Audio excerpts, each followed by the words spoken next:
অমর ভাইকে আসলেই মারা গেল, তাহলে কি আমাদের মাঝখান থেকে হারিয়ে গেল অমর অন ফায়ার? কি বলবো, চোখের পানি আটকাতে পারছি না। এই একটা কন্টেন্ট ক্রিয়েটর যে কোনোদিন পিছিয়ে যায়নি, অন্যের প্রতিবাদ করতে গিয়ে কোনোদিন পিছু পা হয়নি, সেও কি আজকে আমাদের মধ্যে নাই? সবই জানতে পারবা আজকের এই ভিডিওতে। ততক্ষণে চ্যানেলটা সাবস্ক্রাইব করে দাও। অমর ভাইয়ের শোকের পিকাচু ভেঙে চুরো হয়ে আছে খান খান। আজ ফেলতেই হচ্ছে দীর্ঘশ্বাস। এই কষ্ট কি আর মানা যায়? তাহলে কি অমর অন ফায়ার নিয়ে নিল চিরবিদায়?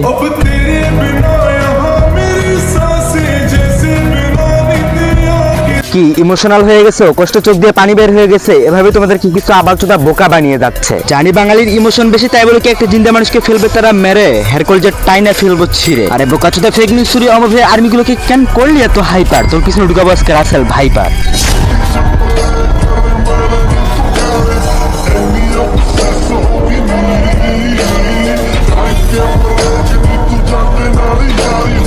হে গাইস, আসসালামু আলাইকুম। কেমন আছো তোমরা? আশা করি ভালো আছো। তো বেশি কথা বলবো না, চলো ভিডিও শুরু করা যাক।